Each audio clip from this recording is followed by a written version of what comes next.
Well, now I'm your host, Lambo Drew. You are now tuned into another special edition of the Leverage Show. This is definitely, we call this like family therapy with Tracy, like therapy Thursdays with Tracy Taris. So you do not want to miss this. This is where the Leverage Show converts over to literally Tracy's platform, where she's literally going to give all of her wonderful, great expertise and being able to give y'all some amazing, insightful things. Listen, we do not want to go on ahead and waste this moment tonight because I'm telling you, it's going to be good. And especially for those who are out there who've been waiting for this round two since Tracy was back here on the show the last time. Y'all do not want to miss this. Make sure you guys are sharing this video, getting this video out to each and every single person you possibly can, because I'm telling you, it's going to be a fire one tonight, man.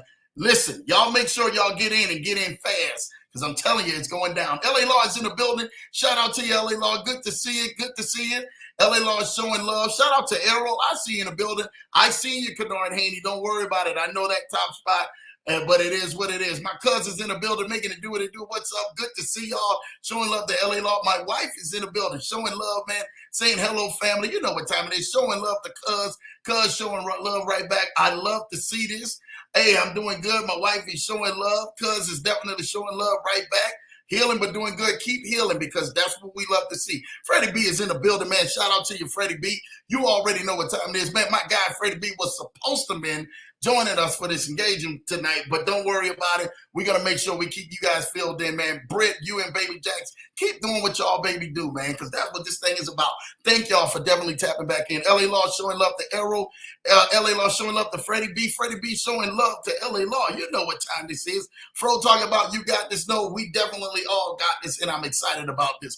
Baby showing love to LA Law and Freddie B. Let's go. Let's rock and roll.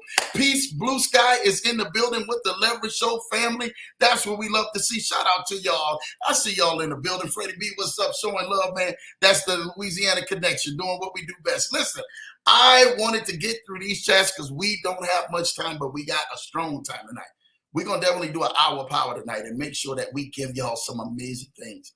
It's not by no coincidence that she is back again, and she comes blesses this show each and every other month on this Leverage Show. And truly, we kind of like wait for her, and we wait for Miss Tracy and everything that she does, and all the great, wonderful information and knowledge and wisdom she's able to give to us. I know she left you guys on a cliffhanger last time.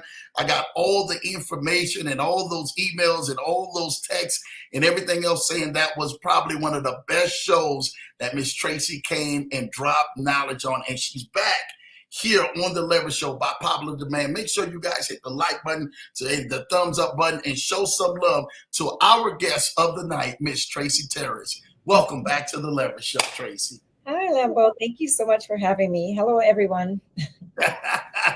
Well, as you see, the chat is already loving on you. They love seeing every time you come back to this Leverage Show. We love this. We love this. We love this. Thumbs up, yes, please, Blue Sky. Hit them thumbs up and showing them love with the fire emoji. Talk to us, Tracy. You left us off with a full cliffhanger the last time. And literally, it just blessed our lives. I'm telling you, we want more, and we want more. So we want to know, how's Tracy been? But also, we want to know, what are we talking about tonight on the Leverage Show? We can't wait to hear this. Well, we'll be talking about, getting prepared to get the kids back to school and starting the new year as the fall kicks off with all the back to school things, and just how to set not only the kids up for success, but to set up our households for success as well. And last time when I was here, we were talking about communication and couples and families and things like that. And since then, my husband and I went on a marriage workshop, and sometimes we'll go on those just to keep our own marriage going strong. But a lot of times I'll get tools and resources. And so I was able to learn this technique called the dialogue, which helps couples to talk about their feelings so that they can connect and build compassion and empathy for one another. Because a lot of times when we're communicating and it leads to conflict is because we're talking about facts and figures, whereas this communication tool teaches you how to communicate your feelings. And maybe on a future show, I can, go through that tool, because it is still new to me. And I've been using it in the practice for only like 2 weeks now, but by the time I come back, I'll have used it a lot of times because I do have a lot of couples that I see, and I could teach some of the elements of it to your audience if you like. We would love that here on the Leverage Show. We welcome you with open arms from any gifts or any wonderful advice that you can actually help our community and help our wonderful platform continue to be successful in their own arenas, in their own lives. Thank you for that. You're Well, welcome. let's deep dive into it, Tracy, because yes, it has been that time where students are going back to school and the parents are kind of getting all frustrated because they're trying to get things together and get back into the system because, hey, we had summer and then all of a sudden, boom, we're right back into school again. How do we actually get adjusted and get ourselves right back into, the flow of things, especially when inflation has really went up, over this past year, and people have been feeling that crunch within their pockets as well. How do we go on ahead and navigate for that, Tracy? And I'm going to let you have the floor with this. Okay. Yeah, I think most of us think of back to school as getting school supplies and figuring out what the schedule is going to be. And that's very important. But I think what sets us up for success, like both our children and our household, is to decide how we're going to frame this new school year. From what angle are we going to be coming from? And yes, we want our kids to be successful. We want them to get up on time. We want them to get out the door on time and, catch the bus if they're catching the bus, or be in the car by the time we want them, to be in the car and things like that. But thinking more long term, knowing that this school year, whatever school year it is, whether it's first grade, ninth grade, seventh grade, it is a stepping stone for where they ultimately want to go. And ultimately, what you want to do is be able to launch them. And so, what that might look like for different parents might be, a lot of kids might go straight off to college after high school, but some kids might go straight into the workforce or the military, or this or that industry, trying to find their way. But everything that they're going through now are stepping stones to get there. So I think one of the most helpful things that we can do is, as a family, whether it's mom and dad and kids, or just mom and kids, or just dad and kids, whatever your structure happens to be, is to figure out how are we going to frame how we see this new year. And so, like, this new school year, in our household, the new year has always been August. Like, January, January is a new year, but I've always seen August as the new year because of returning from summer and things like that. But an example of framing your year might be identifying, like, what are our values around education? What are our values around, success and things like that? And so then you can come up, like, list it as a family, like, we value doing our best, or we value getting top grades, or we value being prompt in all of our endeavors and all of the things that we're responsible for, and get the kids input, ask them what they value, because a lot of times kids put a lot of pressure on themselves, especially if they have one parent, or if both parents are kind of nose to the grind people. Yeah. And want them to be successful. They can, like, bend over backwards trying to be successful for the wrong reasons. Not that mom or dad wanting you to be successful is a wrong reason, but it's definitely a stressful reason. And so what they end up doing is training themselves to be stressed out, and they just carry that into adulthood.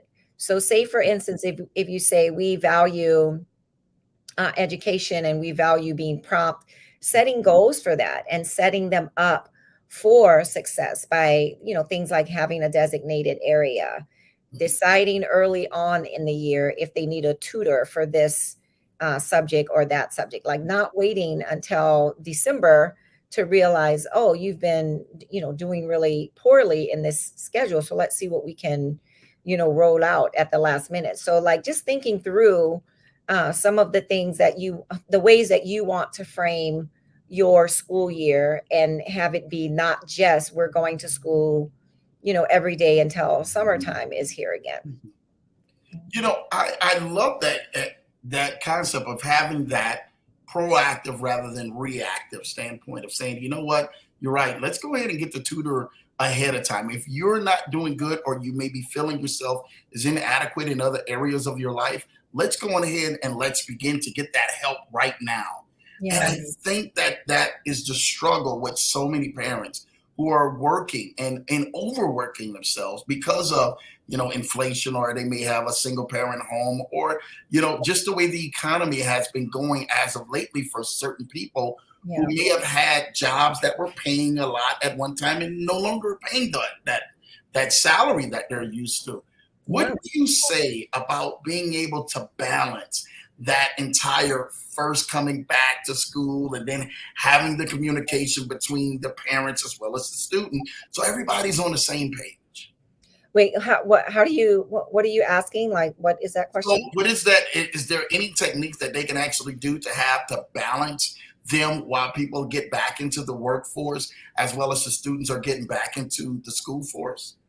Yeah, if you haven't done it already, sitting down together as a family and looking at what is everyone's schedule. Like, because if you have more than one kid, they might have several extracurriculars that they're involved in with the school or with community. Like our youngest daughter, she played soccer. She played Mhm. soccer in the community, but also in high school. And so that was like two different soccer schedules, two different sets of games and things like that, to maneuver around. And so sitting down and having a conversation to see where everybody's schedules are, including moms and or dads, because sometimes the parent schedules will change too, especially if there's shift work and you're usually on 7 to 3 and now you're going to be on 3 to 11, or whatever the case may be. But like communicating that it with regards to who's going to be picking up the kids and I mean, you don't want to talk about how you're going to pay for school supplies with the kids, but with parents, Walmart is your friend. I mean, I don't know if Walmart is sponsored on here, but Walmart is your friend, and 99-cent store, like looking for places where some of the run of the mill items can be gotten for a lot less expense than some of the things you might have to spend more money on. And so looking at stores like that, I'm sure there are others. Those were the two that, in Target, like those were the ones that we mostly looked at. But being aware of what are those sales, because a lot of those stores do have sales around this time because they know that everybody's going to be in there trying to fulfill these long lists. And this wasn't the case when my kids were in school, but nowadays the schools will put the list online. Yeah. The parent, you don't have to wait for the child to come home with the list. You go online and print it out and then go get what you need. And some kids go back to school after September. And if that's your kid, one of the ways to balance the finances is to start getting things now, like a little bit at a time, maybe a few things this week and the remainder of the things the following week. Look at the list and see if there are some things that could be picked up later on in the semester. Like they're not going to need it in August and September anyway. So what are the things on the list that you can push off and get later in the year? Yeah. And I think, when we were coming up, right, we literally had, the list that we got when we got to school. That's just how we came up in Louisiana. There was no before school list and you had to get all these things. We literally came up, your mama went on ahead and she said, well, look, you're gonna need some pencils, you're gonna need some papers, you're gonna need all of this stuff, pads, everything, index cards, markers, and all of this stuff. And my mama, she would make sure that she would go ahead and she would get down that list and it's like, hey, look, when we get there and you need this a little later on, just let us know. We will come back to you in a couple of months or whatever, and we'll go ahead back and get that. I think that has been a huge thing and a huge transition. Seeing now the expenses have really went up. I mean, there's no way that you can almost go get 25-cent pencils or 10-cent pencils. I think it was 10-cent pencils back then, right? Yeah, or 5 cent. Yeah. The 5 cents, 10-cent pencils. We could grab a whole bunch of those and be like, oh man, we got pencils at least that'll last us for at least a half a school year, and Yeah. then go back and go get more and stuff like that. But now, because of inflation and because of these prices, I have actually had more people who've actually had some bad things happen, because just the way the market and the economy and economic trends have happened, where they lost money between the 401k, or they lost money between investments, they lost money between these other things in their life, and then trying to get back into the school, into the swing of things. They're like, "Ooh, I don't know if we can do it. I don't know if we can afford clothing. I don't know if we can afford tuition. I don't know if we can afford all of these things that are literally bogging us down." What do you say for the parents being in those mindsets of not trying to, like, put your game face on and not letting the kids see you sweat, is what we call it. How would Yeah. we talk to those, Tracy? Well, it would be a good teaching opportunity to teach them about budgeting, like without, putting too much pressure on them with regards to where you are as a family, but discussing the benefits of budgeting and teaching finances. Like finances are not taught in schools. How to calm yourself is not taught in schools. And so there's a movement now where more and more parents are having their kids read books on finances. And so Mhm. depending on how old your kids are, maybe assigning, some of that. Like there's the girl that wrote the badass books, You Are a Mhm. Badass, and Mhm. there's another one, You Are a Badass at Making Money, and Mhm. things like that. But having just educating our children about finances, and with regards to balancing when you can't afford to go and get a whole wardrobe, looking at, what can what they can still fit, what needs to be, modified, or where can you shop, like looking for the sales and thinking through the sales, where can you shop. Like my oldest daughter used to like to thrift store shop, which was a complete blessing. I mean, she's my hippie child, so she always liked to just put stuff together. So she would go thrifting, but she would come home with things that didn't look like they were necessarily from the thrift store. Mm. And nowadays they have clothing stores where these little girls can go and trade in their clothes, like stuff that they don't want to wear anymore. They could trade it in and then buy things that other people have traded in for a cheaper price. And it's not necessarily thrifting, but it's kind of like a version of that. But some of those, depending on the community you live in, you could get some pretty high end things from these shops.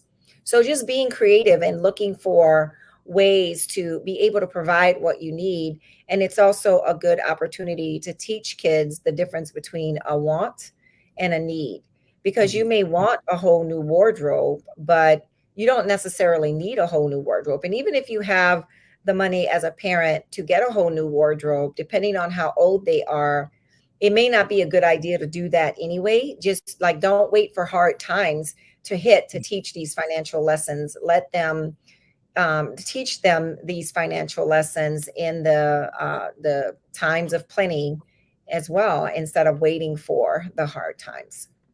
Yeah, I like that. I like that because, very, very so often, and I mean, it was very limited. Coming up in our household, we were really taught the value of money, and how to do credit and how to do money and all of this other stuff and really budgeting. Our thing was make sure we get, go to school, make sure you get good grades, and make sure you get out of there. Make sure you don't get around the knuckleheaded people, and that you be failing in school and make us look bad. Everything in the South, and Tracy, born and raised in Louisiana too, you know Yeah, how it is that in the South, exactly. don't make us look bad when you Yeah, out there in school, whatever you're doing, you know. exactly. So I look at, I was looking at the story of George Foreman. I know you see. Did you ever watch that story of George Foreman? I don't think so. I don't You think so. got you got to watch it because it was very, very good. The story of George Foreman, and I think they did like a Netflix special or something like that. Shout out to Errol and Blue Sky. I love these comments. Keep them coming because this is what it's about.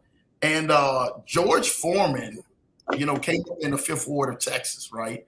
Mhm. And what he did was he came up very, very poor. And not a lot of people didn't know that. They were picking on him because of the schools and what he actually didn't have. He didn't have lunch and had holes in his shoes and all that. So he grew up fighting himself the entire time, in Mm, life. There are going to be some people, and I'm telling you this right now. I know for a fact that bullying has been one of the biggest things in picking on students and picking on kids. How do we deal with those parents when, we actually have the bullies who are at school and they are bullying the child? And now we see so many children around are suffering from depression and suffering from this bullying anxiety that they're also committing suicide, or they're literally doping themselves up, or they're literally drinking themselves, and they're getting themselves hooked on medication and everything else. How do we be able to start seeing the signs as a parent when this new school year starts, and allowing us to be there for our child so that that mm. child can actually overcome some of these peer pressures in life that they may be dealing with? Well, one of the first places that we can start is checking to see if our school has a no tolerance policy, like no tolerance for bullying, because Mhm, many schools are adopting that. mhm, Now not just nowadays. It's been probably for the last 5 to 7 years, where a lot of schools are adopting a no tolerance for bullying policy. And if your school does not have that, suggest that they get that, mhm, suggest that they get with the times, and then have a voice as a parent as to what happens when there is a bullying incident, like who's called, which how the kids are dealt with, how the bully is, dealt with, how the person who is bullied is handled and talked to.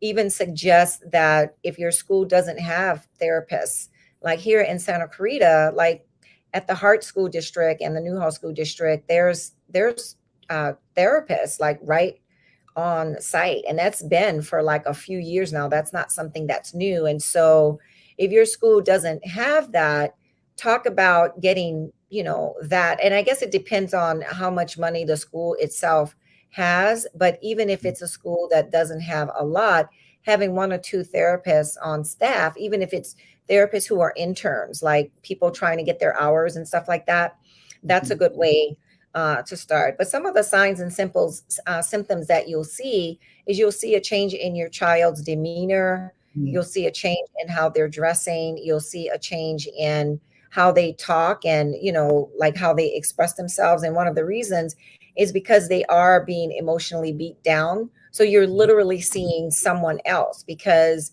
that someone else has like kind of taking the place. Like this person is now like trying to survive this school district instead of being your little girl or your little boy. Now they're not the district, trying to survive the school environment and survive the bullying. You might see marks on the child where they've been hit or punched. You might see damage to their belongings, a torn backpack. Like nobody's going to tear a backpack by dropping it. Like a child yeah, might say, "Oh, I dropped it," but it's not going to tear if you drop it. So looking for things like that, missing items, like if they keep missing their items and saying like things like my phone, I lost my phone. They probably didn't lose their phone. Their phone is probably being taken by someone, but they're afraid to say anything. And so having a conversation with your child that goes something like, my job as a parent is to help you navigate this world. And part of that means standing in the gap in any situation that you don't feel like you can handle yourself. So if this, that, and the other are going on or anything like that, I need you to tell me so that I can put something in place to stop it, because you don't have to suffer. But if you don't tell me, you probably will suffer, because then nobody else knows. If you don't feel comfortable telling me, tell auntie this one or that one, or uncle this one or that one, and just have that communication where you let the child know that you're the one that is going to go to bat. Like, don't assume that they do know that. Like, on some level, they do, because you are the one to go to bat for them in the everydayness of life. But they might not, that might not necessarily be assumed when it comes to, you have the moms out there that's like, taking out their, and where are they at? Like will yeah, go yeah, in, yeah, for their kids. But then there's moms that won't do that, but they will do it in other ways, like going to the school, like getting these policies, like, having some kind of sit down with the other parent and things like that. So whatever is your personality style, definitely making sure that you start with either like finding out if the school already has something in place. And even if they do have it in place, take a look at it Yeah. and see what needs to be added to make it stronger if it's not strong. And if there's nothing in place in 2023, something's wrong with that, because that's been, going on whereby there's no tolerance policies for bullying for quite some time now. Yeah. Yeah, and you're 100% right. I've seen that twist and turn and that plot thicken and take so many different other angles to where it was so many other parties involved in. And Blue Sky actually did go ahead and kind of talk about it. When it comes to bullying, kids need lots of support. You have to be very transparent with conversations with your child and understand the child's temperament. And Hmm. right behind that is, unfortunately, some situations become so hostile that you have to remove your child from that Yeah. environment.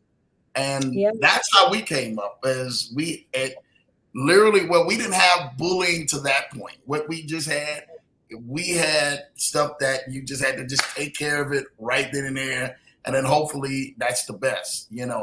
But you have to be able to see yourself in that child's defense. And Mhm. not to say that the child looks like any less man, young boy, or young lady like, but you have to be there. Sometimes as a parent, you have to actually be there and put yourself on the front lines.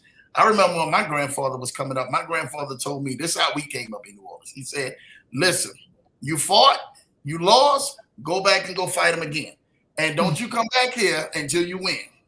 And that was how we came up. Shout out to Johnny Jacobs. He was a different beast. He would take you back down there. Now you getting ready to go fight in front of me. Now if he beat you in front of you, by the time you got home, you got a nice scolding. By the time you got home, we don't Mhm. live in an age like that no more, because things like what Blue Sky said can take a very drastic turn for the worse, where kids are carrying weapons, kids are, they're shooting up schools and all of this other stuff that can actually take place. How do we actually, from that standpoint, Tracy, kind of start pivoting, our kids and have a more safety around them when they are experiencing those signs like that of bullying? Well, one of the places that you can start is as a parent realizing that, we grew up in a different era, and it wasn't an Yeah, era where people brought, stuff to school.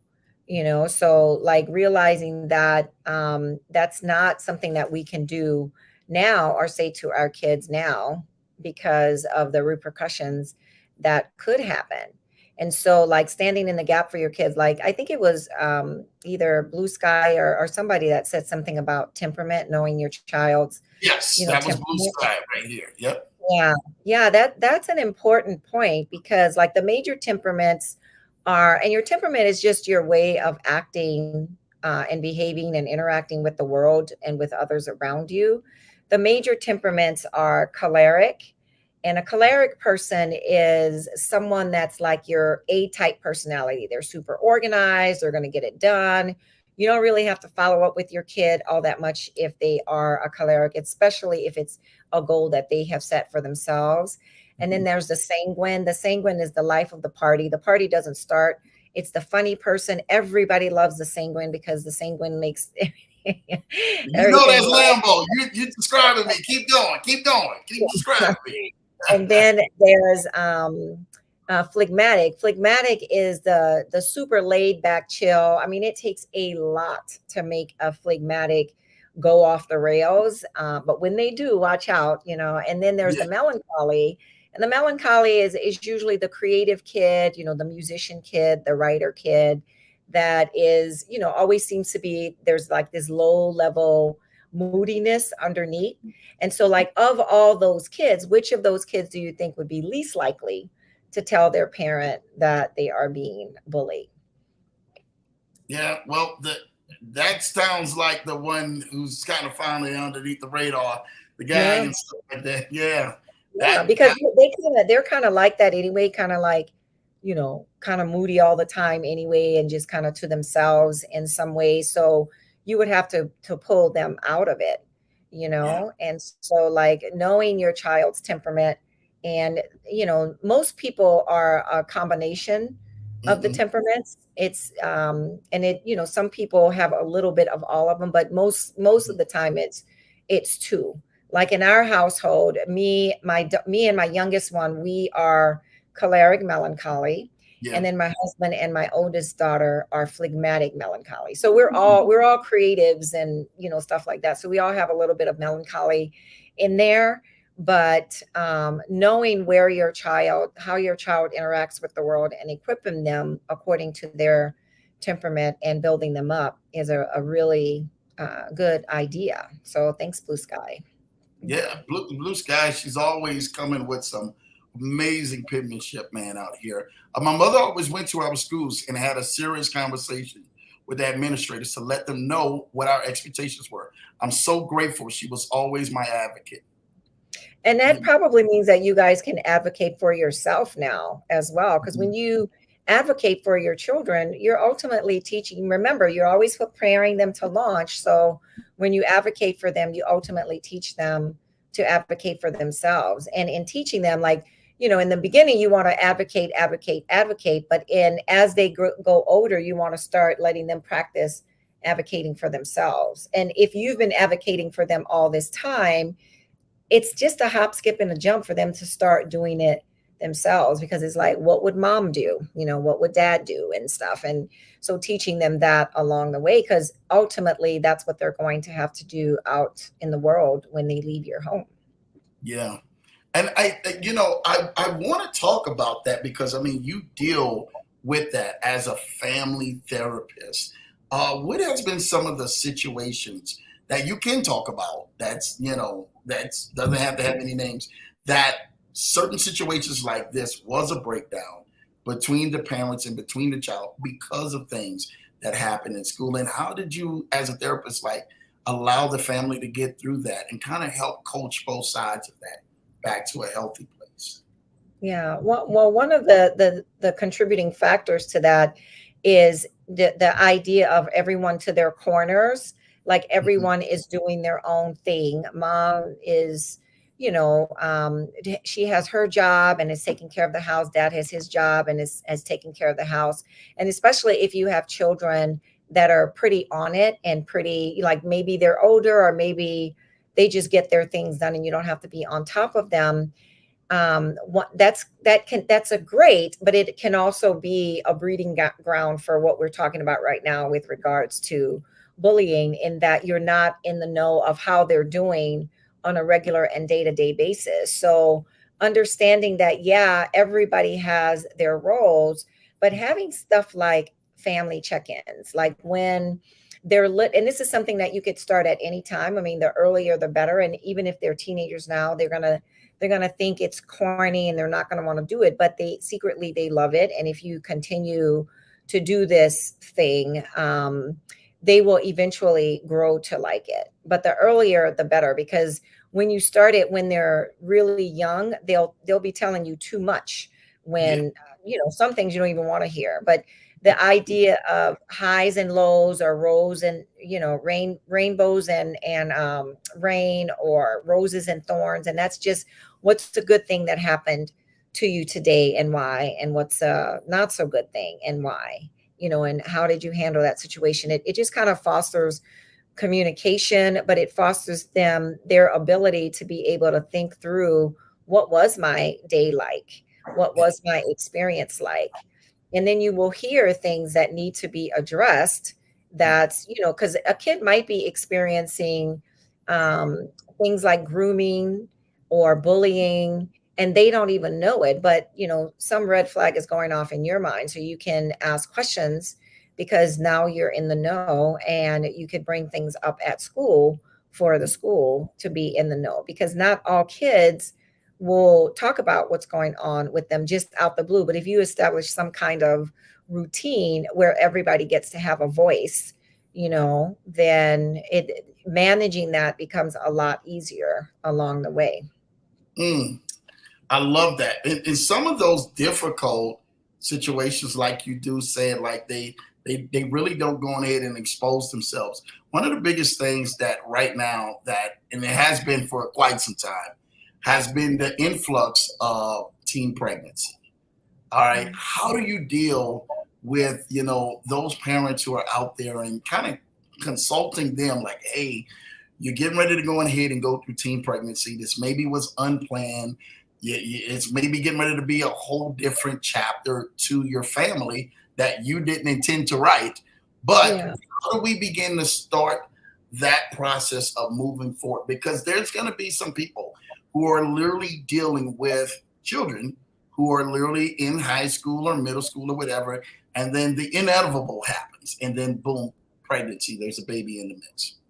Yeah. Well, yeah, that's a tough one, but like anything else, like putting it on the table and just trying to assess where their mind is with regards to what they think their responsibilities are.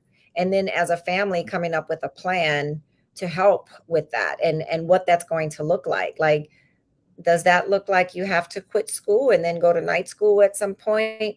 Does that look like, mom or, modifies her schedule to be with the baby from 8 to 2 until you get out of school, or grandma's going to come over? But having conversations with regards to how are we going to handle this as a family? I mean, if we're talking about the kid is already pregnant, then it's too late for the scolding. And of course, if you're shocked by this and you have some upset, you're probably going to let some of that out. But at some point, you have to take a step back and go, well, how are we going to move forward with this? Like, how are we going to make this work?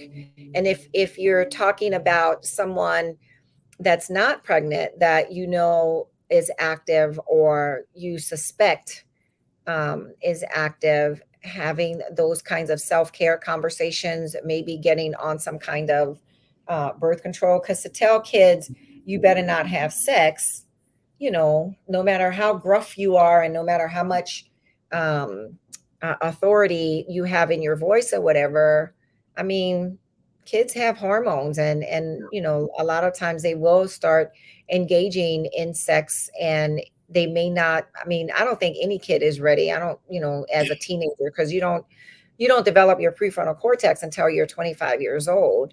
And having relations like that, you're going to be releasing oxytocin and the bonding, and you're too young to be bonding with anyone in that way. So having those kinds of conversations, like educating yourself with regards to what's going on neurologically and physically, because it's not just about the feelings, it's not just about the emotions or the physical feelings. Mm. I like that because I think that most of the time there is a peer pressure, amongst from their peers. And as you see it, like the older that we actually get, when you were in ninth grade, 10th grade, 11th grade, 12th grade, I mean, by the time you got to 11th and 12th grade, I was looking back coming up in New Orleans, and you'd be like, oh my God, she pregnant, she pregnant, she pregnant, she pregnant. And it was like you were the last to do anything at 11th and 12th grade. And Mhm. I think that pressure of being accepted to say that what we call it, you're a German, you're not a German, right? Yeah. And they were like, to say that you're not a German and wear that, people were like, oh my gosh, I got to have pressure, peer pressure, to not to fit in that category, but to stand out. Like, hey, I got experience. I did the thing. I just enjoyed myself at that point. I Mhm. think that has still the peer pressure, even for young boys, as these days, young men as these days, to be able to go ahead out there and to have that. I got parents right now who've never had the talk with their children of the Mhm. birds and the bees. For Mhm. those who are out there, Tracy, what could be some ways that they can angle themselves to have that talk with their sons and their daughters about the birds and the bees, and exactly what could they expect when these times do arrive, and how to handle that? I would say start with what you want for your child. Like, what do you see for your child? And then have a conversation with them with regards to what they see for their own future. Because, yeah, peer pressure can be a lot, but what do you want for yourself and Mhm. going forward? Like what I was saying earlier, they don't have that prefrontal cortex. The prefrontal cortex in your brain is the part that's responsible for, if I do this, then this might happen. Mhm. That's just not, that's why people have higher insurance for on their cars until they're 25. Like the insurance Yeah. industry knows that that part of the brain isn't developed. But if you start asking if then questions, it helps those neural connections, to start to develop. So, like around this particular topic, having a conversation with regards to, yeah, I see so and so and so and so has, gotten pregnant, and, what, especially if so and so and so and so has already had a baby, and they know, like, what is their life like now? Can you see yourself doing that? Oh, they don't go to school anymore. Would you want to? How would you feel if, like, or what do you think it would be like for you if that happened or anything happened and you had to drop out of school and just, be home? And you don't want to come from a standpoint of, you don't want to be on the hook with a crying baby. You don't want to come from that standpoint. You want to ask questions so they see themselves in that situation, because they might see their friend in that situation, but they're not necessarily seeing themselves in that situation. Like they come from the standpoint of, that might have happened to this person, but that's never going to happen to me. Yeah. And that's just youth. That's just a new brain, basically, that, it does not, is not equipped for that. But if you can ask questions, and especially if they know what they want to do Yeah. for a living. Let's say they want to be a school teacher or a lawyer, or whatever they want to be. Like, do you think that you'd be able to go right to college after that? Or do you think you'd have to work and then put off college for when the child is older? What do you, so instead of becoming what you want to become at like 27, it's probably going to be like 37. Yeah. Like, so asking questions like that and playing dumb, or, doing the Columbo method where you're kind of thinking through it yourself like this and saying, huh. And so I guess, and let them see, because if they can paint themselves in that Yeah. situation, then that initiates that thinking process that we're talking about. Yeah. And we come from a huge support system now, where families are like, hey, man, I've got a huge support system. My mother, my father, or whoever will just take care of them. And then that's going to be their life. And that really doesn't have to involve me anymore. I can still go enjoy and live my life. And I've seen that structure happen when kids get there into that point. There's a baby being made, and then all of a sudden they just hand it off to the grandparents or hand it off to the other adults and peers around them. How do we go ahead, man, and deal with that situation if they're trying to hand off a child to some grandparents who really are just trying to enjoy them life, and they should be coasting the rest of their life? Because that is a stress that a lot of grandparents at that point feel to believe that, hey, the responsibility is on us. This Mhm. child doesn't have the know-how, or like you say, the adequacy to know how to really take care of a child. Well, that's a boundary issue. That's some integrated family boundary issues where people just step in and take over. So there isn't a lot that can be done with that. I mean, if you're not in that situation and you know that your family has some inherent boundary issues, meaning that this one or that one will step up and take responsibility for that one and that one, then the likelihood of that kind of scenario happening goes up. And if you want to do something about that, the first thing is to be aware that that happens in your family and start implementing a change and letting everyone be responsible for their own stuff. Because if that's already in the family system, then the kid probably is going to know that I can just hand this baby off, and there isn't anything on this end, or that can be done about that, because that's something that's within the system itself. Like, I was having a conversation with a friend of mine the other day, and she was talking about someone that has a 5-year-old, and I was like, five at our age, she goes, well, honestly, girl, I think that's her daughter's baby, and she's just passing that baby off as her own. So Mm, I know that, mm, sometimes that happens, and stuff like that. And so, but again, that's just an that's an integrated boundary issue that's within the family system that's probably been there for a long time. But if you don't have something that big going on and you know you have that boundary issue, it's probably a good idea to start addressing that, and not just with words, but allowing them to take responsibility, so that if you do have to have this conversation of, well, how do you see yourself, with this kind of situation, that the seeds of, oh yeah, this is going to be on me, starts getting planted. Yeah. Yeah, and I like the way how that approach of how you actually say that, because that should be the mindset of a lot of parents actually moving forward. But Mhm. also being able to communicate that back with the child just a little bit more, like, hey, we're here to help, but we're not here to go on ahead and be your full lifeline out here. Blue Sky says children have to be taught that being sexually active comes with adult responsibilities and consequences. Yeah. Fact. Which, and one of the big consequences is your life is probably not going to be yours for the next 22 to 25 years. Facts. Mhm. Facts. Yeah. Facts. I like that. Now, switching gears, there has been a lot, and I have dealt with this with just talking with parents.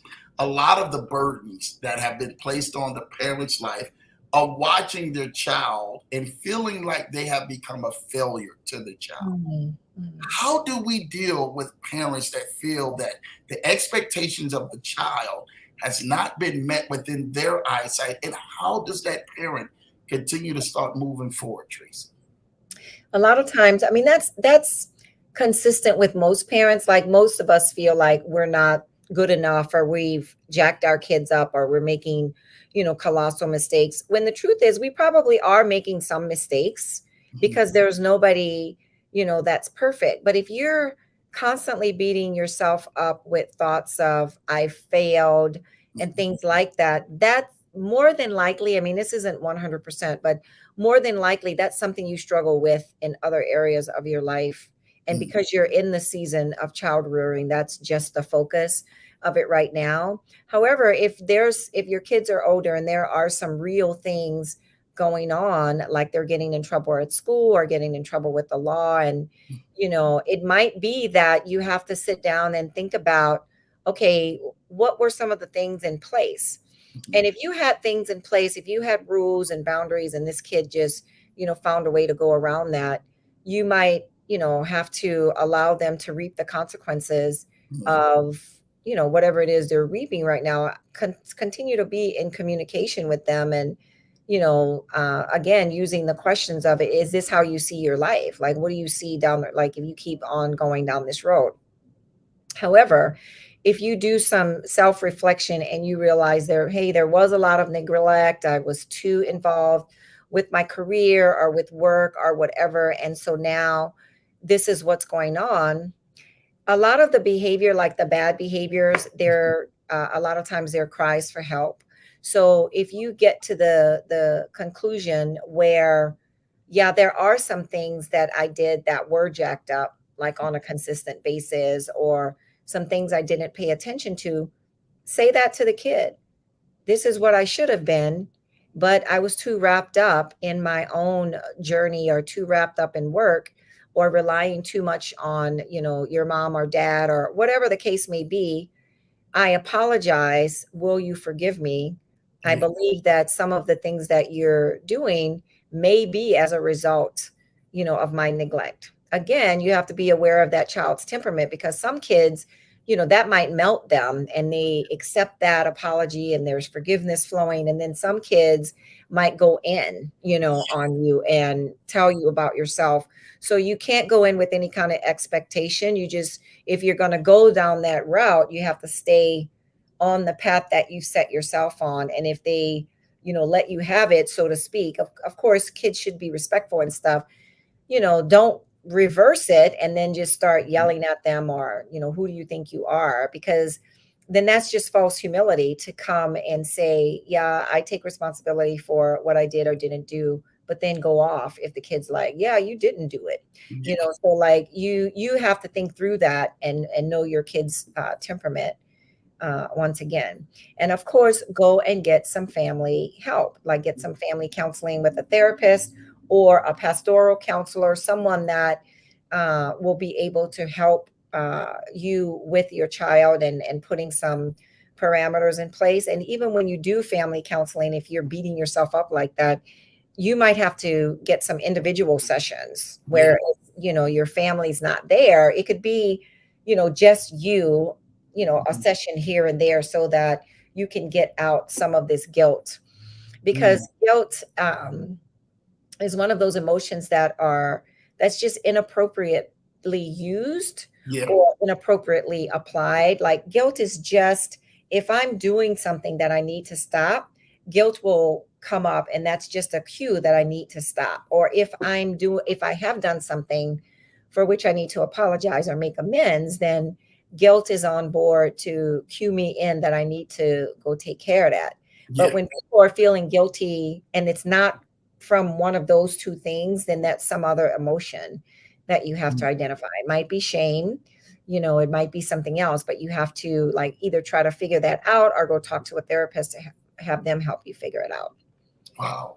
I you hit that nail on the head, Tracy. Shout out to you for that, because I think that that has been a struggle that a lot of adults and parents have dealt with, especially whether it may be a work inflected type of atmosphere, like, hey, I had to be at work, so I Mhm. couldn't give you this much attention, or I had to be taking care of these other things, so I couldn't get this attention to you. That's where you Sure. acting. Mhm. And that also piggybacks on my next question. Because of that, and when children do respond out of that as a different emotion, how do the parents handle to at least lay down some ground rules or some discipline that doesn't allow them physically abusing the child, but Mhm. at least to be able to come to terms with the child who may be kind of difficult in listening to or even paying attention to the father? Do you mean in particular, a particular type of situation, or just like in general? Just in general, because most kids and stuff like that, they'll be like, "Oh, I'm not listening to what they're saying," and they just kind of storm past the adult, and they're just not really cohesive of being able to even listen to. Hey, I told you to come in this room. I got to ask you 3 or 4 times, and then now the parent himself, they're getting out of them. They're just getting out of themselves and like, "Hey, didn't I hear? Didn't you hear what I said the first time?" But Mhm. that's a shot of like disobedience, and the child actually rejecting what the parent is actually giving to them, which is supposed to be parenthood and Yeah. ground rules set. Well, that depends on the child's age, because if Mhm. if the child is mid to late elementary school and on, then that started way before then. Yeah. That what you're looking at is the fruit Yeah. of the parenting skill or not parenting, not following through, not setting down rules and discipline and things like that. So like if you have kids that are early elementary school and below, now is the time to set those. Like if you're calling them and you call them 3 or 4 times Mhm. and they don't respond, then you're setting yourself up for them to believe that they don't have to respond. Mm. And after a while, that gets old. You get frustrated. You start yelling and screaming. So when they're young like that, you have to put your foot down. Basically, you have to communicate and train them. And I do mean the word train. Train them to listen the first time, because they're not going to, like when we were. Because I don't have Halen here. Have you met Halen, my therapy dog? No, no. I think she was at the house that one time, right? Yeah, yeah. Yeah. Yeah. So when we were with the first one of the first evenings in training Halen, they were saying call your dog's name Mhm. once. Don't go Halen, Halen, Halen, because you're just training them Yep. to just Yep. answer you after 5 Halens. Yep. And so it's the same thing like with kids. If your kid is late elementary school and on, and they're doing that, again, have a conversation and take ownership. When you were little, I should have, made sure this is what I've established, and now you think this is okay. And maybe it was okay, but now we're in a different season in our family life and it's no longer okay. So this is what I'm going to need from you. And then you set up consequences and you follow through on those consequences the first time. A really good book for that is this book. I forget the name of the author, but it's called Love and Logic. Mhm. And I think it's written by two people. I don't know if it's a husband and wife team, but they talk about how to lovingly let your child have consequences from a logical standpoint. And so, what that means is, what is the logical consequence of them not following through on something? Like nowadays, we just want to take their phones when whatever they did have nothing to do with their phones. Like their idea is that the punishment should fit the crime, Mhm. because if it doesn't, then they don't respect you. They just think you're going all willy nilly and just Yep. grasping at straws, trying to get them to do something. So checking out that book, Love and Logic, is a good way to start getting your grounding in that. And that's a pretty old book. Like I first ran into that book probably 15 years ago. But so there's probably other books like that that's more up to date Mhm. with regards to raising kids and teaching them the consequences, or that Mhm. behaviors and actions not only have consequences, but that you as the parent will follow through on that consequence.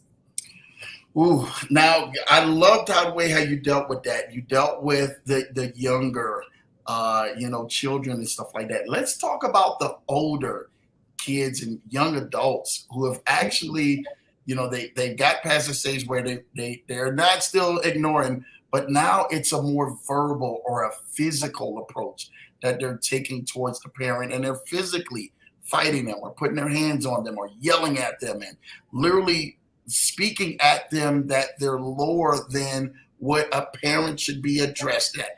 How do parents, and I know a lot of parents who are in that age, deal with those type of children? If those children are adult children, they would have to get gone.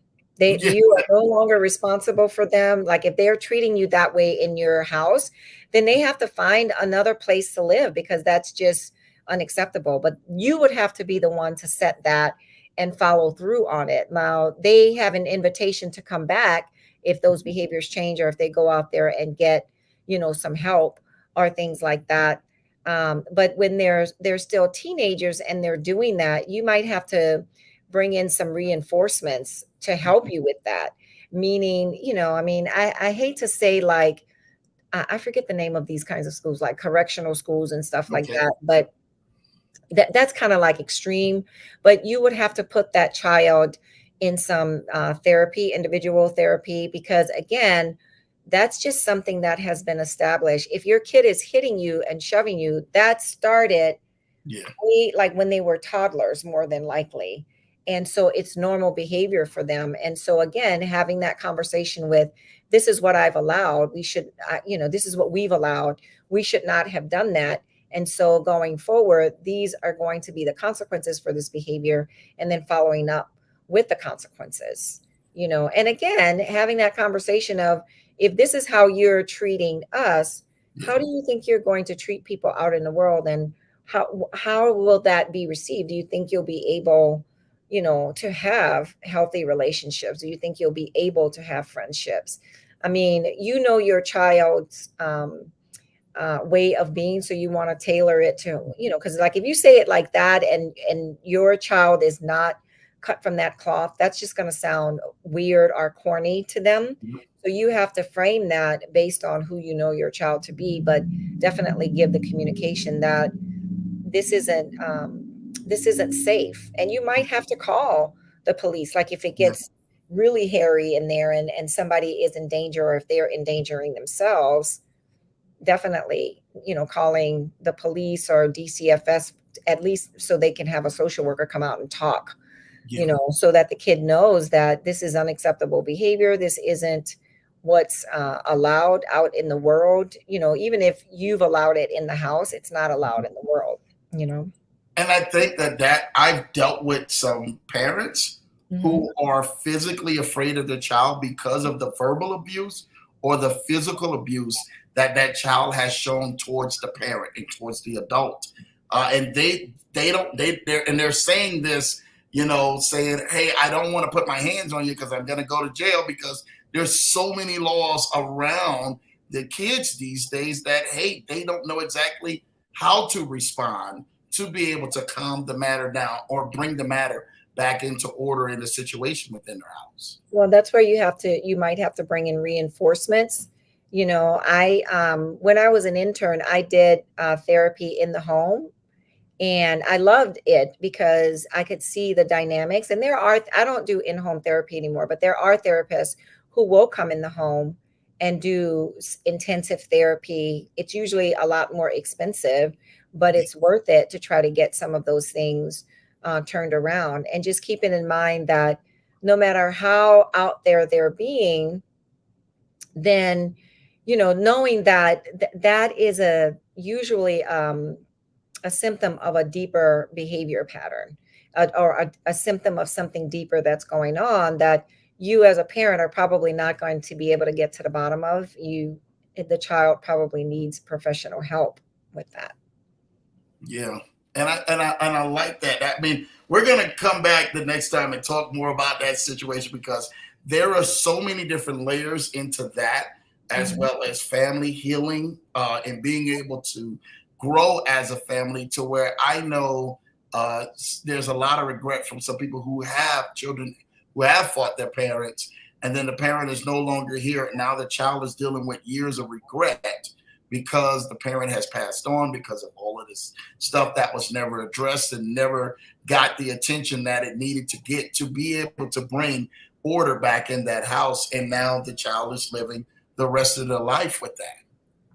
Yeah, that's a consequence. Like, you chose how to be with your parent, and you're going to have to find a way to heal from that, forgive yourself, and then find a way to move forward. But the parent is not here anymore to apologize, but you still can apologize. There's this method that I use called the loss history graph, where it's a timeline, and you put on it like different traumas or different losses in your life. And there's these statements that you make with regards to these things on this graph, and so that you can release it. So there are ways that you can heal from it, but the first step you have to take is, it's what you set up as a person. And now, but you can beat yourself up the rest of your life, or you can find a way to heal from it.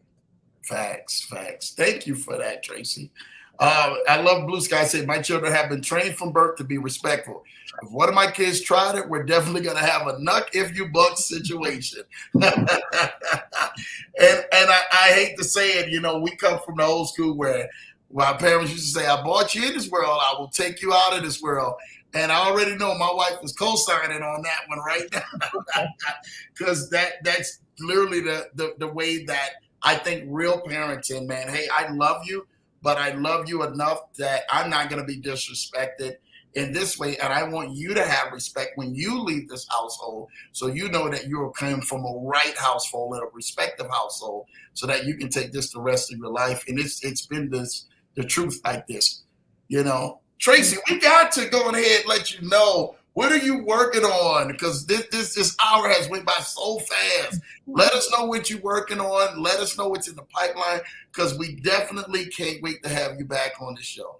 Okay. Yeah, I'm working on an audio book for my book, Many Voices, One Truth. The year anniversary of the release is coming up in November. And so I want to have an audio version of the book and do a relaunch for that audio book sometime in December, so close to the Christmas season. So now hold on. It is what we can technically say September now. You come like every couple of months to the hours. Yeah. Yeah, you got to let us know. You're going to have a special edition for the Leverage Show, something around that, because if we might as well say September. So October, you may be back November. I don't know. Maybe. Well, I would be back. This is August, so I would be back October. October, yeah. Let's put something together for your October visit, and let us at the show of the Leverage Show be able to have something. I don't care if it's a prelude. I don't care if it's something small, a nice little, little workbook or something like that, or a signature signed copy. But please bring something back to the Leverage Show, because we truly want to go ahead and be that support to you, because you are truly amazing and bless us each and every single time you grace this platform. Thank you, Tracy Taris. Thank you. Thank you for having me. And I'll think of something. I'll think of something that I could do. Yeah. Okay. That's what I want. Listen, y'all.